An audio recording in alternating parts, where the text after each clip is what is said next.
ಎಲ್ರಿಗೂ ನಮಸ್ಕಾರ. ಕಳೆದ 12 ವರ್ಷಗಳಿಂದ ಸೌಜನ್ಯ ಹೋರಾಟ ಯಾವುದೇ ಅಡ್ಡಿ ಆತಂಕ ಇಲ್ಲದೆ, ಕಾನೂನು ಸುವ್ಯವಸ್ಥೆಗೆ ಧಕ್ಕೆ ತರದೆ, ಶಾಂತಿಗೆ ಧಕ್ಕೆ ತರದೆ ನಿರಂತರವಾಗಿ ಮಹೇಶ್ ಶೆಟ್ಟಿ ತಿಮರೋಡಿ ಅವರು ಒಂದು ಕಾನೂನಿನ ಅಡಿಯಲ್ಲಿ ಈ ಹೋರಾಟವನ್ನು ನಡೆಸಿಕೊಂಡು ಬಂದಿದ್ದಾರೆ. ಆದರೆ ಕಳೆದ ಒಂದು ವಾರದಿಂದ ಆಗ್ತಾ ಇರುವಂತಹ ಬೆಳವಣಿಗೆ ನೋಡಿದರೆ ಇಡೀ ಹೋರಾಟಕ್ಕೆ ಹಿಂದೂ ಮುಸ್ಲಿಂ ಅನ್ನುವಂತಹ ಒಂದು ಬಣ್ಣ ಬೆಳೆದು ಇಡೀ ರಾಜ್ಯದಲ್ಲಿ ದಂಗೆಯನ್ನ ಎಬ್ಬಿಸಿ ಧರ್ಮಸ್ಥಳ ಶ್ರೀ ಕ್ಷೇತ್ರದಲ್ಲಿ, ಹಿಂದೂಗಳ ಪವಿತ್ರ ಧರ್ಮಸ್ಥಳ ಶ್ರೀ ಕ್ಷೇತ್ರದಲ್ಲಿ ನಡೆದಂತಹ ನೂರಾರು ಅತ್ಯಾಚಾರ, ಕೊಲೆಗಳು, ಅದರ ವಿರುದ್ಧ ನಡೀತಾ ಇರುವಂತಹ ಪ್ರತಿಭಟನೆಯನ್ನ ಈ ಕೋಮು ದಂಗೆಗೆ ತಿರುಗಿಸುವಂತಹ ಪ್ರಯತ್ನ ಒಂದು ದೊಡ್ಡ ಷಡ್ಯಂತ್ರ ನಡೀತಾ ಇದೆ. ನಾನು ಇವತ್ತು ಈ ಕ್ಷಣದಲ್ಲಿ ಯಾಕೆ ಮಾತಾಡ್ತಾ ಇದ್ದೀನಿ ಅಂತ ಹೇಳಿದ್ರೆ, ಒಂದೊಂದು ಗಂಟೆಗೂ ಕೂಡ ಎಷ್ಟೊಂದು ಆತಂಕ ಸೃಷ್ಟಿ ಮಾಡ್ತಾ ಇದ್ದಾರೆ ಅಂತ ಹೇಳಿದ್ರೆ ನಿನ್ನೆಯ ಒಂದು ಬೆಳವಣಿಗೆನೇ ಸಾಕ್ಷಿ. ನಿನ್ನೆ ನಡುರಾತ್ರಿ ನಾನು ಮತ್ತು ಸಮೀರ್ ನಾವು ಮಾತಾಡಬೇಕಾದ್ರೆ ಪಾಪ ಅವರ ತಾಯಿ, ವಯಸ್ಸಾದಂತಹ ತಾಯಿ ಮತ್ತು ಈಗ ತಾನೇ ಮದುವೆ ಆದಂತಹ ಸಮೀರ್ ಅವರ ಅಕ್ಕ ಅವರು ಕೂಡ ಜೊತೆಗಿದ್ರು. ನಿನ್ನೆ ಮಧ್ಯಾಹ್ನದ ಹೊತ್ತಿಗೆ ಪೊಲೀಸರು ಬಂದಾಗ ಅಳತಾ ಬೇಡ್ಕೊಂಡ್ರವರು, ಯಾರು? ಸಮೀರ್ ಅವರ ತಾಯಿ. ನೋಡಿ, ನನ್ನ ಮಗ ಯಾವುದೇ ತಪ್ಪನ್ನ ಮಾಡಿಲ್ಲ, ದಯವಿಟ್ಟು ಅವನನ್ನ ಪೊಲೀಸ್ ಠಾಣೆಗೆ ಕರ್ಕೊಂಡು ಹೋಗೋದು ಅರೆಸ್ಟ್ ಮಾಡಬೇಡಿ, ಹಂಗೇನಾದ್ರೂ ಆದ್ರೆ ನಾನು ಪೊಲೀಸ್ ಸ್ಟೇಷನ್ ಎದುರುಗಡೆನೆ ಬಂದು ಆತ್ಮಹತ್ಯೆ ಮಾಡ್ಕೊಳ್ತೀನಿ, ಅದಕ್ಕೆ ನೀವೇ ಕಾರಣ, ಸರ್ಕಾರನೇ ಕಾರಣ ಅಂತ ಹೇಳಿದ್ದಾರೆ. ಆವಾಗ ಎಲ್ಲರೂ ಕೂಡ ನಾವು ಪೊಲೀಸ್ ಇಲಾಖೆಗೆ, ಹಿರಿಯ ಅಧಿಕಾರಿಗಳಿಗೆ, ಸಂಬಂಧಪಟ್ಟಂತ ಅಧಿಕಾರಿಗಳಿಗೆ ಕನ್ವಿನ್ಸ್ ಮಾಡಿದ್ವಿ. ರಾತ್ರಿವರೆಗೆ ಆಯ್ತು, ರಾತ್ರಿ 11:30ವರೆಗೂ ಕೂಡ ಇದರಲ್ಲೇ ಇದೀವಿ ನಾವು. ಅಲ್ಲಿಂದ ಮತ್ತೆ ನಾವು ಒಂದು ಸೇಫ್ಟಿ ಇರಲಿ ಅಂತ ಹೇಳಿ ನಮ್ಮ ಲಾಯರ್ ಆಫೀಸಿಗೆ ಕರ್ಕೊಂಡು ಬಂದ್ವಿ. ಅಲ್ಲಿ ಅವರು ಕೂಡ ಕಾನೂನಿನ ಬಗ್ಗೆ ಒಂದಿಷ್ಟು ಲೀಗಲ್ ಸೊಲ್ಯೂಷನ್ಸ್ ಏನೇನಿದೆ ಅದು ಕೂಡ ಚರ್ಚೆ ಆಯಿತು. ಅದಾದ ಮೇಲೆ ಅವರ ತಾಯಿಗೆ ತಲೆ ಸುತ್ತಿ ಬಿದ್ರು. 3:30ವರೆಗೆ ಅವರು ಮನೆಗೆ ಹೋಗಿ ಕಳಿಸಿ ಎಲ್ಲರೂ ಅವ್ರವ್ರ ಮನೆಗೆ ಹೋದ್ರು. ಈಗ ಮತ್ತೆ ಬೆಳಗ್ಗೆಯಿಂದ ಒಂದು ಸುದ್ದಿ ಬರ್ತಾ ಇದೆ. ಏನಂತ ಹೇಳಿದ್ರೆ, ಒಂದು ವಾರದ ಮಟ್ಟಿಗಾದರೂ ಸಮೀರ್ ಮತ್ತು ಅವನ ಜೊತೆಗಿರುವಂತಹ ಸೌಜನ್ಯ ಹೋರಾಟಗಾರನ ಒಂದು ವಾರದ ಮಟ್ಟಿಗಾದರೂ ಕೂಡ ಅರೆಸ್ಟ್ ಮಾಡಿ ಜೈಲಿಗೆ ಹಾಕಿ ಅಂತೇಳಿ ಇದೇ ನಕಲಿ ದೇವಮಾನವ ವೀರೇಂದ್ರ ಜೈನ್ ಕೇಂದ್ರ ಸಚಿವರೊಬ್ಬರಿಂದ ಮತ್ತು ರಾಜ್ಯದ ಒಬ್ಬ ಪ್ರಭಾವಿ ಸಚಿವರಿಂದ ಪೊಲೀಸರ ಮೇಲೆ ಒತ್ತಡ ಹಾಕ್ತಾ ಇದ್ದಾರೆ ಅಂತ ಹೇಳಿ ನಮಗೆ ಮಾಹಿತಿ, ಖಚಿತವಾದಂತಹ ಮಾಹಿತಿ ಬರ್ತಾ ಇದೆ. ಇದನ್ನು ನಾನು ಯಾಕೆ ಹೇಳ್ತಾ ಇದ್ದೀನಿ ಅಂತ ಹೇಳಿದ್ರೆ, ಪ್ರತಿಯೊಂದನ್ನು ಕೂಡ ಪಬ್ಲಿಕ್ ಡೊಮೇನ್ ಅಲ್ಲಿ ಇರಲಿ, ಸಾರ್ವಜನಿಕರಿಗೆ ಗೊತ್ತಾಗ್ಲಿ ಏನು ನಡೀತಾ ಇದೆ ಅಂತ ಹೇಳಿ, ಈ ರಾಜ್ಯದಲ್ಲಿ ಈ ವ್ಯವಸ್ಥೆಯಲ್ಲಿ ಏನು ನಡೀತಾ ಇದೆ ಅಂತ ಹೇಳಿ ಗೊತ್ತಾಗ್ಲಿ. ಪದೇ ಪದೇ ಹಿಂದೂ ಮುಸ್ಲಿಂ ಅಂತ ಮಾಡ್ತಾ ಇದ್ರಿ. ಮಹೇಶ್ ಶೆಟ್ಟಿ ತಿಮರೋಡಿ ಅವರು ಇವತ್ತಿಗೂ ಕೂಡ ಅವರು ಯಾವಾಗಿಂತ ಅವರಿಗೆ ಜ್ಞಾನ ಬಂದಿದೆ ಅವತ್ತಿನಿಂದನೂ ಇವತ್ತಿನವರೆಗೆ ಭಗವದ್ಧ್ವಜವನ್ನ ಮನೆಯಲ್ಲಿಟ್ಟು ಪೂಜೆ ಮಾಡ್ತಾರೆ. ಬರೀ ಹೆಗಲ್ ಮೇಲೆ ಹಾಕೊಳ್ಳೋದಲ್ಲ, ಕೇಸರಿಯನ್ನ ಮನೆಯಲ್ಲಿಟ್ಟು ಪೂಜೆ ಮಾಡುವಂತಹ ವ್ಯಕ್ತಿ ಮಹೇಶ್ ಶೆಟ್ಟಿ ತಿಮರೋಡಿ. ಹಿಂದೂ ವಿರೋಧಿನ ಅವರು. ಸಮೀರ್ ಏನಂತ ಮಾತಾಡಿದ್ರು, ಒಂದಿಷ್ಟು ಜನಕ್ಕೆ ಬಿಸ್ಕೆಟ್ ಎಸೆದು ಹಿಂದೂ ಮುಸ್ಲಿಂ ಅಂತ ಮಾಡ್ತಾ ಇದ್ರಿ. ದೇವಸ್ಥಾನ, ಹಿಂದೂ ದೇವಸ್ಥಾನದ ಬಗ್ಗೆ ಮಾತಾಡಿದ ಸಮೀರ್ ಅಂತ ಹೇಳ್ತಾ ಇದ್ರಿ. ಏನ್ ಮಾತಾಡಿದ ಸಮೀರ್? ಹಿಂದೂ ದೇವಸ್ಥಾನ ಹಿಂದೂಗಳದ್ದೇ ಇರಬೇಕು ಅಂತ ಹೇಳಿದ, ಅವನು ಹಿಂದೂಗಳದ್ದು ಅಲ್ಲ ಅಂತ ಹೇಳಿಲ್ಲ. ನಾಚಿಕೆ ಆಗ್ಬೇಕು ನಿಮಗೆ. ಒಂದು ಅತ್ಯಾಚಾರ ಪ್ರಕರಣದಲ್ಲಿ ಒಂದು ಹೆಣ್ಣು ಮಕ್ಕಳಿಗೆ ಧ್ವನಿ ಎತ್ತದ ಇಂತ ಸಮೀರಿನ ಬಗ್ಗೆ ಹಿಂದೂ ಮುಸ್ಲಿಂ ಮಾಡ್ತಾ ಇದ್ದೀರಿ ನೀವು. ಶ್ಯಾಮ ನೀವು. ನಿಮಗೆ ಒಂದು ಪ್ರಶ್ನೆ ಕೇಳ್ತೀನಿ, ಒಂದೇ ಒಂದು ಪ್ರಶ್ನೆ. ನಿನ್ನ ಮನೆಯ ಹೆಣ್ಣು ಮಗಳಿಗೆ, ನಿನ್ನ ಮಗಳು, ನಿನ್ನ ತಂಗಿನೋ, ಹೆಂಡತಿನೋ, ತಾಯಿಗೋ ಯಾವನಾದ್ರೂ ಒಬ್ಬ ಕಿರಾತಕ ಹಿಂದೂ ಎತ್ಕೊಂಡು ಹೋಗಿ ಹಾಳು ಮಾಡಿದ್ರೆ, ಆಯ್ತು ಬಿಡಪ್ಪ, ನಾನು ಹಿಂದೂ, ಅವನು ಅತ್ಯಾಚಾರ ಮಾಡಿದವನು ಹಿಂದೂ, ಹೋಗ್ಲಿ ಬಿಡು ಅಂತೇಳಿ ಸುಮ್ಮನೆ ಬಿಡ್ತೀಯ? ನಾಲಾಯಕ್. ಒಬ್ಬ ಮುಸಲ್ಮಾನ ಹೆಣ್ಣು ಮಗಳನ್ನ ಒಬ್ಬ ಮುಸಲ್ಮಾನ್ ಕಿರಾತಕ ಎತ್ಕೊಂಡು ಹೋಗಿ ಅತ್ಯಾಚಾರ ಮಾಡಿ ಹಾಳು ಮಾಡಿದ್ರೆ, ಆಯ್ತು ಬಿಡಪ್ಪ, ಮುಸಲ್ಮಾನೇ ಮಾಡಿದ ಬಿಡು ಅಂತ ಯಾರಾದ್ರೂ ಸುಮ್ಮನೆ ಬಿಡ್ತಾರ?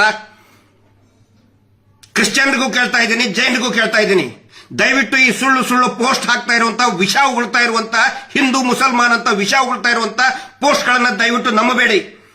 ಸಮೀರನ್ ಮೇಲೆ ಸೋಮೋಟೋ ಕೇಸ್ ಹಾಕ್ತಿರಲ್ಲ ನೀವು, ಸ್ವಯಂ ಪ್ರೇರಿತ ದೂರು ದಾಖಲೆಯನ್ನು ಮಾಡಿದ್ರಲ್ಲ, 299 ಅರೆಸ್ಟ್ ಮಾಡೋದಕ್ಕೆ ಬರೋದಿಲ್ಲ. ಸುಪ್ರೀಂ ಕೋರ್ಟಿನ ಆದೇಶ ಇದೆ. ಆದರೂ ಕೂಡ ನಿನ್ನೆ ಪೊಲೀಸರು ಬಂದು ಅರೆಸ್ಟ್ ಮಾಡಕ್ ಬಂದಿದ್ರಿ. ಈ ಕೋಮು ಗಲಭೆ ಎಬ್ಬಿಸ್ತಾ ಇರುವಂತ ಫೇಕ್ ಅಕೌಂಟ್ ನಲ್ಲಿ ಎಷ್ಟೋ ಜನ ಫೇಕ್ ಅಕೌಂಟ್ ನಲ್ಲಿ ಹಿಂದೂ ಮುಸಲ್ಮಾನ್ ಮಾಡ್ತಾ ಇದಾರಲ್ಲ, ಅವ್ರ ಮೇಲೆ ಯಾಕೆ ಸೋಮೋಟೋ ಕೇಸ್ ಇವತ್ತಿನವರೆಗೂ ರಿಜಿಸ್ಟರ್ ಆಗಲಿಲ್ಲ ಅನ್ನೋ ಪ್ರಶ್ನೆಯನ್ನ ನಾನು ಕೇಳ್ತಾ ಇದ್ದೀನಿ. ಅಂದ್ರೆ ಈ ವೀರೇಂದ್ರ ಜೈನ್ ನಕಲಿ ದೇವಮಾನವ ಸಿಕ್ಕಾಪಟ್ಟೆ ದುಡ್ಡಿದೆ, ದೇವಸ್ಥಾನವನ್ನ ಕಂಟ್ರೋಲ್ ಮಾಡ್ತಾನೆ. ಅವನ ಹತ್ರ ರಾಷ್ಟ್ರಪತಿಗಳು ಬರ್ತಾರೆ, ಪ್ರಧಾನ ಮಂತ್ರಿಗಳು ಬರ್ತಾರೆ, ಮುಖ್ಯಮಂತ್ರಿಗಳು ಬರ್ತಾರೆ, ಹೋಮ್ ಮಿನಿಸ್ಟರ್ ಬಂದು ಕಾಲ್ ಬಿಡ್ತಾರೆ, ಜಡ್ಜಸ್ಗಳು ಹೈಕೋರ್ಟ್ ಸುಪ್ರೀಂ ಕೋರ್ಟ್ ಜಡ್ಜಸ್ಗಳು ಬಂದು ಅವ್ನು ಕಾಲ್ ಬಿಡ್ತಾರೆ ಅಂತ ಹೇಳಿದ್ರೆ ಅವನು ಏನ್ ಮಾಡಿದ್ದ ಅದೇ ನಿಜನ? ಅವನೇನ್ ಕಾನೂನಿಗಿಂತ ದೊಡ್ಡವನ? ಅವನು ನಕಲಿ ದೇವಮಾನವ ವೀರೇಂದ್ರ ಜೈನ್. ಅವನ ತಮ್ಮ 100 ಕೊಲೆಗಳನ್ನ ಮಾಡಿದ, 100 ಹೆಣ್ಣು ಮಕ್ಕಳನ್ನ ಕೊಂದು ಕೊಲೆ ಮಾಡಿ ನೇತ್ರಾವತಿ ನದಿಯಲ್ಲಿ ಕಾಡಿನಲ್ಲಿ ಬಿಸಾಕಿದ್ದಾನೆ. ಅದರ ಸಾಕ್ಷಿ ನನ್ನ ಹತ್ರ ಇದೆ. ಸುಳ್ಳು ಮಾತಾಡ್ತಾ ಇದ್ರೆ ನನಗೆ ಅರೆಸ್ಟ್ ಮಾಡ್ಕೊಂಡು ಹೋಗ್ಲಿ. ನಾನು ತಪ್ಪು ಮಾತಾಡ್ತಾ ಇದ್ರೆ, ನಾನು ದಾಖಲೆ ಸಾಕ್ಷಿಗಳನ್ನ ಕೊಡದೆ ಹೋದ್ರೆ ಫಸ್ಟ್ ನನ್ನನ್ನು ಅರೆಸ್ಟ್ ಮಾಡಿ ಅಂತ ಸರ್ಕಾರ ಕೇಳ್ತಾ ಇದ್ದೀನಿ. ನಾನು ಬೊಗಳೆ ಬಿಡ್ತಾ ಇಲ್ಲ. ಇಲ್ಲಿವರೆಗೆ ನಾವು ಹೇಳಿದ್ದು ಬರೀ 10%, 10% ಇನ್ನೂ ಎಲ್ಲವೂ ಇದೆ. ಎಲ್ಲ ಇಟ್ಕೊಂಡು ಕೂತ್ಕೊಂಡಿದ್ದೀವಿ ನಾವು, ಸುಮ್ಮನೆ ಬೊಗಳೆ ಬಿಡ್ತಾ ಇಲ್ಲ. ಇಲ್ಲಿ ಸರ್ಕಾರ ಇವತ್ತು ನಮಗೆ ಹೇಳಿ ಆಯ್ತು ತೋರಿಸು ಅಂತ ಹೇಳಿ, ತೋರಿಸಲಿಲ್ಲ ಅಂದ್ರೆ ನಮಗೆ ಅರೆಸ್ಟ್ ಮಾಡ್ಕೊಂಡು ಹೋಗಿ. ನೀವು ವಾಸ್ತವವನ್ನೇ ಹೇಳ್ತಾ ಇದೀವಿ ಇಲ್ಲಿ. ಅದಕ್ಕೆ ಎಲ್ರಿಗೂ ನಾನು ವಿನಂತಿ ಮಾಡ್ಕೊಳ್ತಾ ಇದ್ದೀನಿ.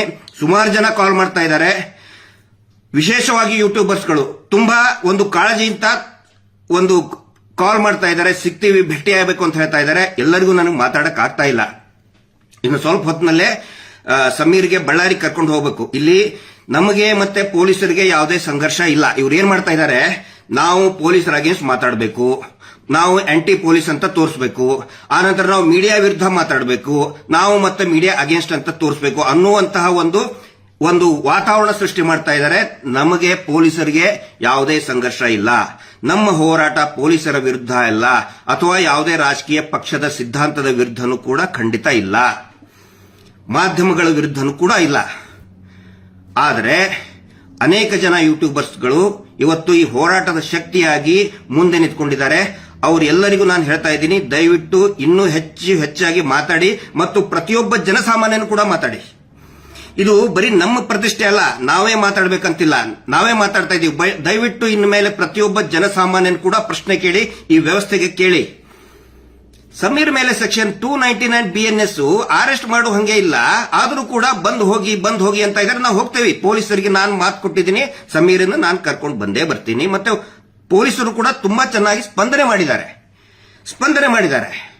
ಅಲ್ಲಿ ಇರುವಂತಹ ಠಾಣಾಧಿಕಾರಿ ಇರ್ಬೋದು, ಬಳ್ಳಾರಿ ಅವರು ಇರ್ಬೋದು, ಹಿರಿಯ ಅಧಿಕಾರಿಗಳಿರ್ಬೋದು, ಮತ್ತು ಕರ್ಕೊಂಡು ಬಂದಂತ ನಿನ್ನೆ ನಮ್ಮ ಜೊತೆಗಿದ್ದಂತ ಎಲ್ಲಾ ಸ್ಟಾಫ್ಗಳು ಕೂಡ, ಬಳ್ಳಾರಿ ಪೊಲೀಸರು ಇರ್ಬೋದು, ಜಿಗಣಿ ಇರ್ಬೋದು, ಎಲ್ಲರೂ ಕೂಡ ಚೆನ್ನಾಗಿ ವರ್ತನೆ ಮಾಡಿದ್ದಾರೆ. ಆದ್ರೆ ನೋಡಿ, ಈ ಶೀನಪ್ಪ ಅನ್ನುವಂತ ವ್ಯಕ್ತಿ ಎಲ್ಲಾ ಯೂಟ್ಯೂಬರ್ಸ್ಗಳಿಗೂ ಕೂಡ ನೋಟಿಸ್ ಕೊಟ್ಟು ಬ್ಲಾಕ್ ಮಾಡಿಸಿದ. ಅದೇ ಶೀನಪ್ಪನ ವಿರುದ್ಧ 10 ವರ್ಷದವರೆಗೆ ಶಿಕ್ಷೆ ಆಗುವಂತಹ ಸುಗ್ರೀವಾಜ್ಞೆ ಇದ್ರೂ ಕೂಡ ಯಾಕೆ ಅರೆಸ್ಟ್ ಮಾಡ್ತಾ ಇಲ್ಲ? ಯಾಕೆ ಅವನು ಕರ್ಸ್ಕೊಳ್ಳಿಲ್ಲ ಪೊಲೀಸ್ ಸ್ಟೇಷನ್ಗೆ? ಇವರು ಮಾಡ್ತಾ ಇರೋ ಮೀಟರ್ ಬಡ್ಡಿ ದಂಧೆಯಿಂದ ಊರೂರಲ್ಲಿ ಹೆಣಗಳ ಬೀಳ್ತಾ ಇದೆ. ಇದೇ ಧರ್ಮೋದ್ಯಮಿ ವೀರೇಂದ್ರ ಜೈನ್ ಮಾಡ್ತಾ ಇರುವಂತಹ ಒಂದು ಡ್ರಾಮಾ ಕಂಪನಿ, ಗ್ರಾಮಾಭಿವೃದ್ಧಿ ಯೋಜನೆ, ಅದರಿಂದ ಊರೂರಲ್ಲಿ ಜಗಳ ಆಗ್ತಾ ಇದೆ ರೀ.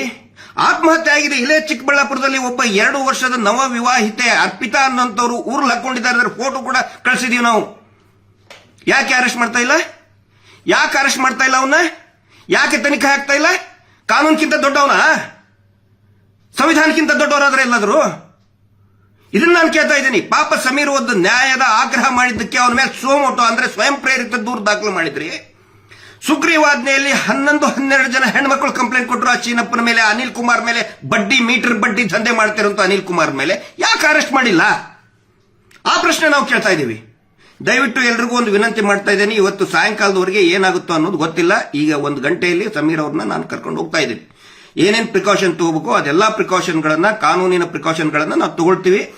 ಓಡಿ ಹೋಗುವಂತದ್ದೇನಿಲ್ಲ ಇಲ್ಲಿ. ನಾನು ಯಾಕೆ ಇಷ್ಟೊಂದು ಇದು ಮಾಡ್ತಾ ಇದ್ದೀನಿ ಅಂದ್ರೆ, ನಾನು ವೈಯಕ್ತಿಕವಾಗಿ ಮತ್ತು ಈ ಹೋರಾಟಗಾರರು ಜೈಲಿಗೆ ಹೋಗೋದಕ್ಕೆ ನಾವು ಹೆದರ್ಕೊಂಡಿಲ್ಲ. ಪಾಪ ಆ ಹುಡುಗ ಈಗ ಇನ್ನು 20-21 ವರ್ಷ. ಅವ್ರ ತಾಯಿನೂ ಕೂಡ ಬಹಳ ವೆರಿ ಸಿಂಪಲ್ ಫ್ಯಾಮಿಲಿ. ಅದು ಹಿಂದೂ ಧರ್ಮದ ಬಗ್ಗೆನೂ ಗೌರವ ಇದೆ, ಇಸ್ಲಾಂ ಧರ್ಮದ ಬಗ್ಗೆನೂ ಆ ವ್ಯಕ್ತಿಗೆ ಗೌರವ ಇದೆ, ಕ್ರಿಶ್ಚಿಯನ್ ಧರ್ಮದ ಬಗ್ಗೆನೂ ಗೌರವ ಇದೆ ಆ ವ್ಯಕ್ತಿಗೆ. ಅವನು ಒಬ್ಬ ಭಾರತೀಯಾಗಿ ಕೆಲಸ ಮಾಡ್ತಾ ಇದ್ದಾನೆ, ಒಬ್ಬ ಕನ್ನಡಿಗಾಗಿ ಮಾಡ್ತಾ ಇದ್ದಾನೆ. ಪಾಪ ಅಂತ ಹುಡುಗನ್ನ ಜೈಲಿಗೆ ಹಾಕಬೇಕು ಅಂತ ಹೇಳಿ, ಜೈಲಿಗೆ ಹಾಕಲೇಬೇಕು ಅಂತ ಹೇಳಿ ಈ ನಕಲಿ ದೇವಮಾನವ ಸರ್ಕಾರದಿಂದ ಒತ್ತಡ ತರ್ತಾ ಇದ್ದಾನೆ. ಹಿಂಗಾಗಿ ಈ ವಿಷಯವನ್ನ ನಾನು ಸಾರ್ವಜನಿಕರ ಗಮನಕ್ಕೆ ತರ್ತಾ ಇದ್ದೀನಿ. ನಾವು ಯಾರು ಎಲ್ಲಿ ಓಡಿ ಹೋಗಲ್ಲ, ಸಮೀರ್ ಆಗ್ಲಿ ನಾವಾಗ್ಲಿ ಯಾರು ಕೂಡ ಎಲ್ಲಿ ಓಡಿ ಹೋಗಲ್ಲ, ಪೊಲೀಸರ ಮುಂದೆ ಹಾಜರಾಗ್ತೀವಿ. ಏನಾದರೂ ವ್ಯತ್ಯಾಸ ಆದ್ರೆ ಈ ಸರ್ಕಾರನೇ ಹೊಣೆ ಆಗುತ್ತೆ. ಆಸ್ ಇಟ್ ಈಸ್ ನಾನು ಹೇಳ್ತಾ ಇದ್ದೀನಿ. ಒನ್ಸ್ ಅಗೇನ್ ನಾನು ಪ್ರಶ್ನೆ ಕೇಳ್ತಾ ಇದ್ದೀನಿ, ಹಿಂದೂ ಮುಸ್ಲಿಂ ಮತ್ತೆ ಸುಳ್ಳು ಹೇಳಿ ಫೇಕ್ ಅಲ್ಲಿ ಮಾತಾಡ್ತಾ ಇವನು ಹಾಕಿರೋ ಬಿಸ್ಕೆಟ್ ತಿಂದು ಮಾತಾಡ್ತಾ ಇದ್ದೀರಲ್ಲ, ಒನ್ಸ್ ಅಗೇನ್ ನೀವೇ ಉತ್ತರ ಕೊಡಿ. ನಿಮ್ಮ ಮನೆ ಹೆಣ್ಮಕ್ಳಿಗೆ ಮೊದಲು ಉತ್ತರ ಕೊಟ್ಟು ಆಮೇಲೆ ಹಿಂದೂ ಮುಸ್ಲಿಂ ಮಾತಾಡಿ. ಲಾಸ್ಟ್ ಕೊನೆಗೆ ಐ ರಿಪೀಟ್, ನಿನ್ನ ಮನೆ ಹೆಣ್ಮಗಳನ್ನ ಒಬ್ಬ ಹಿಂದೂ ಎತ್ಕೊಂಡು ಹೋಗಿ ಹಾಳು ಮಾಡಿದ್ರೆ ಆಯ್ತಪ್ಪ ಹಿಂದೂನೇ ಮಾಡಿದ ಅಂತ ಸುಮ್ಮನೆ ಇರ್ತೀಯ ಮಗನೇ? ಉತ್ತರ ಕೊಡು ಲೋಫರ್. Justice for Soujanya.